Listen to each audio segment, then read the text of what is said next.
Good afternoon, all of you. So, we completed till kinetic molecular theory of gases. I hope all of you are clear with that. And now we are moving on to the next portion, which is behavior of real gases, deviation from ideal gas behavior. An ideal gas is a gas which obeys all the gas laws at every condition given. It is similar to that of an ideal man who does everything properly, everything correctly, etc. So that man does not exist, right? Any person will make some mistake at any point of his life. So similarly, ideal gases also does not exist.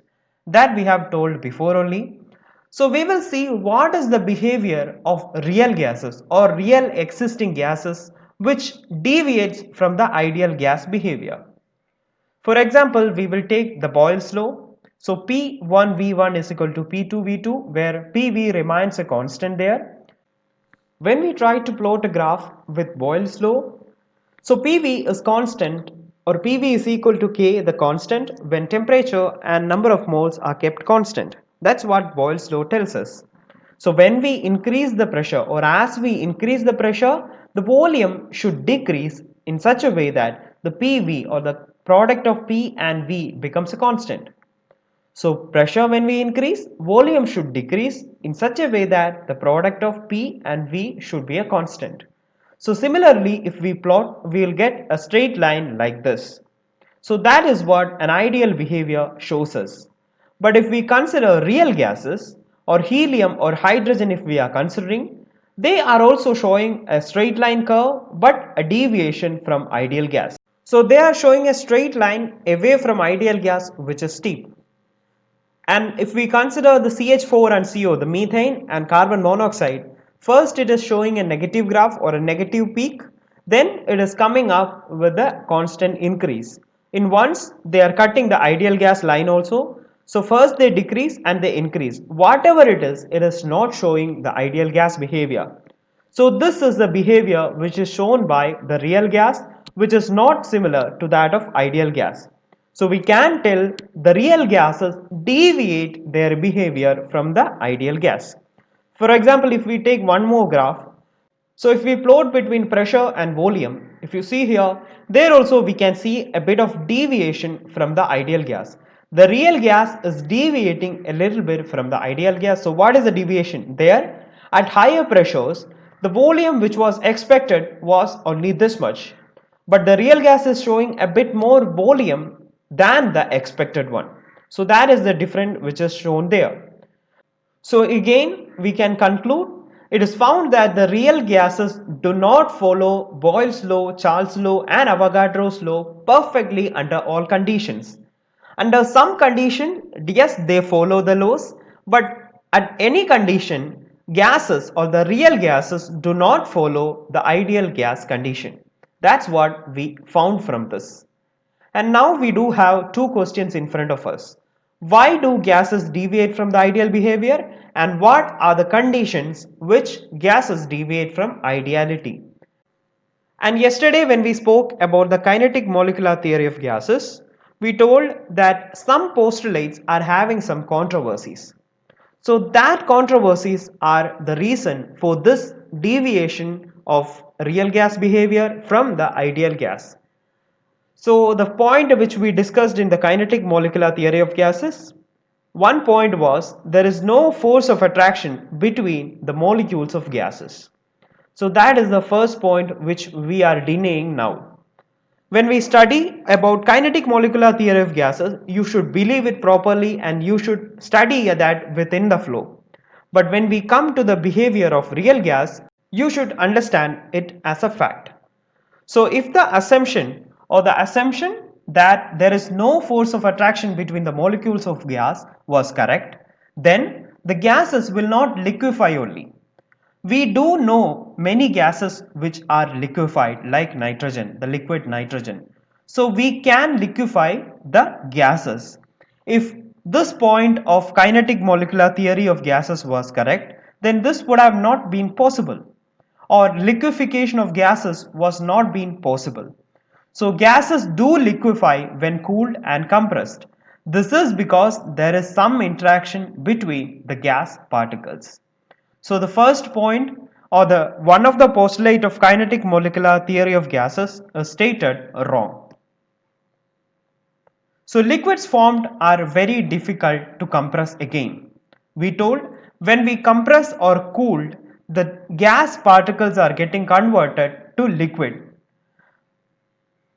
So if you see this figure, when we compress it or when we compress the gas particles, when it reaches a level, it is converted to liquid. As we told now, the interactions become good and they converted to liquid. And when the pressure is removed, they will convert back to gases. So at one stage, when the pressure is more, it is converted to liquid. But after this, once it is converted to liquid, it cannot be still compressed, or the liquid formed are very difficult to compress. Why? Because there the forces of repulsion are powerful enough and prevent squashing of molecules in tiny volumes. So once it reaches a level, they are not further compressed, or they are not possibly to compress further. For example, we are traveling in a bus like this. So there is a lot of space inside the bus, and we don't push other people, or we don't push the people who are coming still inside. We are allowing them, or we are allowing compression as we have a lot of space inside. So once we are traveling in a bus like this, we don't allow few more people to enter inside, right? So we only don't have space there. So when other people come closer, we push them back, right? Or we repel the other people from coming near to us. So same thing happens in this case. So when the particles, when it reaches a level, they are already compressed as liquids, and still compression they won't allow. So repulsive interactions are short range interactions, which means the short range means the repulsive interaction comes when only they are in a short range or they are nearby. So repulsive interactions are short range interactions and are significant when molecules are almost in contact and cause the molecules to behave as small but impenetrable spheres. So they are not much penetratable, or after the repulsive interaction they won't allow to penetrate or come closer with other molecules. So against the kinetic molecular theory of gases, we are stating that there are interactions between the gas particles. So that's with the first point, and moving on to the next point, which the kinetic molecular theory told us that the volume of molecule of a gas is negligibly small in comparison to the space occupied by the gas. So that is another controversial point in the theory. So they tell us that volume of molecule or the volume of gas molecule is negligible. How can it be negligible? It is not possible to neglect the volume of gases. So once the gases are come into a nearer place and they do have a volume, and if volume was negligible, it would have been still more compressed as we told in the earlier case. So volume of molecule or gas molecule is not negligible at all. And if this assumption was correct, or if the assumption that the volume is negligible, so this assumption if it was correct, the pressure volume graph which we did in the first slide would have coincided. So the experimental data graph and the theoretical data graph would coincide if this assumption was correct. So as it does not coincide, we can tell the assumption is wrong. So finally, the interaction between the molecules is the reason for the real gases to show deviation from the ideal gas law. So the two postulates which were suggested by kinetic molecular theory are stated wrong by these points. And we came to know that the behavior or the deviation of the real gas behavior from the ideal gas behavior is because of the interaction of gas molecules with each other. So that is the conclusion there. The pressure exerted by the real gas is lower than the pressure exerted by the ideal gas. So what is gas pressure? When molecules moves inside a container and when they collide to each other and they hit the walls of the container, the pressure is induced. That we know. So if we consider ideal gas, what ideal gas told us is that there is no interaction between these particles. So they are very free to move in any direction and then they don't have any interaction between each other. That's what ideal gas told us. But in case of real gas, what they have told us, there is interaction between these particles. So when there is interaction between these particles, what happens? So if we consider this figure, so when one person is trying to hit the wall very hard, and if a person is holding him from behind, or if a person is trying to pull him from behind, will he be able to hit the wall in the same speed? No, right? In this case, he is very free to move, so he is taking his maximum force to hit the wall.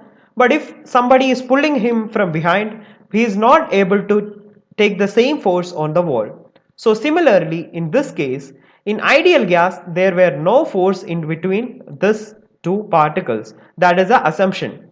But in case of real gas, there is a force between these two. So when this particle try to hit the wall, this particle will pull him this side, right? When there is interaction between them, consider magnets. So one magnet is, if we are throwing this way, and if there is no other magnet, it can easily hit the wall. And if there is another magnet who is pulling this particle or this magnet this side, then what happens? The force of this magnet decrease, right? The same thing is with the real gas. So when there is interaction between these two, this particle will hold or pull this particle this side, so the force of the hit towards the wall decreases. That is what we are gonna explain now. So at higher pressures, molecules of gases are very close to each other and molecular interaction start operating. So in this case also, we are first applying some pressure so that the molecules come closer. Then only that interaction will be there. So at high pressures, molecules of gases are very close to each other, as we know, and molecular interactions start operating. At higher pressure, molecules do not strike the walls of the container with full impact because these are dragged back by other molecules due to molecular attractive forces. So this theorem or this fact is only applied for the real gases. This affects the pressure exerted by the molecule on the walls of the container, as we have seen in the figure. So one molecule is pulling the other molecule, and because of that, it is having not much effect as it is free. So this affects the pressure exerted by the molecule. So concluding, the pressure exerted by the real gas is lower than the pressure exerted by the ideal gas. Reason we have seen. So ideal gas, they are free to move, they can hit the walls with maximum pressure. And real gas, they are not free to move, they do have interaction with others. The other molecule will pull the other molecules which are hitting the walls and hence reduce the pressure. So that's what the conclusion what we have. And with the real gases showing this character, we do have to change the equation, which is ideal gas equation. So we told ideal gas is not actually existing, but we can change the equation or alter the equation according to real gas. For that, first we will alter the pressure term in the ideal gas equation. For that, we will need the pressure exerted by the ideal gas. So how much will be the pressure exerted by the ideal gas? So pressure exerted by the ideal gas will be equal to the pressure exerted by the real gas plus the correction term. So the correction term tells us nothing but the amount of interaction between these particles. So how much is the pull by this molecule to this molecule? This pull is being indicated by this correction term. So ideal gas or the pressure applied by the ideal gas will be equal to the real gas pressure, or this molecule, how much this pressure is acting here plus the interaction between these molecules. That is shown by this equation. So P ideal will be equal to the pressure applied by the real gas or the real observed pressure by this particle plus the correction term, and the correction term shows us how much this molecule is pulling back this particle. So both the forces will account to the ideal gas because there is no interaction in case of ideal gas. So we need to calculate this interaction and the observed interaction together to get how much the pressure is applied by the ideal gas. That is what is done here. So P ideal gas is equal to P real gas plus the correction term. That is the equation for the pressure. Now we will see how much the volume is changing. So the volume occupied by the molecules also becomes significant in case of real gas, as we told earlier. According to ideal gas, we don't consider volume. But in case of real gas, we need to consider that, as we told. So for example, if I am telling this particle need to move from here to here, but there is one particle in between. So this molecule cannot utilize this position as this is already occupied. So this particle cannot use this position, because when we move, or when this particle move this way, this particle is there, so it can move further. It will collide with this and move back. So one particle cannot use this position, this, etc. So that much space is being utilized already by other particles. So there the importance of volume comes. So we are going to consider the total volume occupied by these particles. So if we consider it together, so this is the volume which is occupied by the gas particles here, and the movement or the space available for each particle to move is this much, right? So this position is being occupied by gas particles, and other gas particles can move at this position only because they are free. So we can consider this volume or the total volume as V, and if we consider this volume or the occupied volume as NB, the movement of the particles can be possible only in the position where we can denote V minus NB, or this position. So total volume minus this position, which will give us this equation, V minus NB. So V is the total volume, NB is the space which is occupied by the gas particles. So the rest available space will become V minus NB. So volume is equal to V minus NB. That we are going to substitute in the equation, ideal gas equation, which is PV is equal to nRT. So we found a value for pressure and we found a value for V also. So that we are going to substitute in this equation. So pressure was P real plus AN square by V square, and V is equal to V minus MB. Both relations we have found out. So we are substituting it. We will get an equation like P plus AN square by V square, which we got from this equation, and V is equal to V minus NB, which we got from this equation. That when we substitute, we got this equation. So this is the equation for real gas. According to ideal gas, this will follow this equation, but in case of real gas, when we consider the interactions and volume, we get this equation as the equation for real gas. And this equation is known as van der Waals equation, and constants A and B in this equation, so you can see A and B as constants there. So these constants are known as van der Waals constants, and they depend upon the characteristic of gas which we take. So value of A is the measure of magnitude of intermolecular attractive forces within the gas and is independent of temperature and pressure. So now we are going to see the real gases according to temperature. At low temperature, intermolecular forces become significant. Why is that so? So at low temperature, kinetic energy will be lesser. We have studied that. So when kinetic energy is lesser, the speed of the molecules will also be lesser. So when at low temperature, the speed of the molecule will be lesser. So when speed of the molecule is lesser, why intermolecular forces become significant? We will see that with an example. So consider these are two magnets, and one magnet I am circling around it in a fast manner. So if it is going in a very fast way, there will be lesser interaction between these two, right? So when they are moving very fast, there is lesser interaction, and once they are moving very slow, this will interact, or this bigger magnet will attract this one, or if they are in the same size also, they can attract. So they are moving slow means there is more interaction. The same happens in the case of particles also, or the gas particles also. When the temperature is lower, the speed of the particles becomes lesser. So when they are moving in a slow way, they will have more intermolecular forces and hence more attraction. Real gases show ideal behavior when conditions of temperature and pressure are such that the intermolecular forces are practically negligible. So we told when there is low temperature, intermolecular forces are significant, and when it is high temperature, what happens? Intermolecular forces will not be significant, right? That is the condition for ideal gas.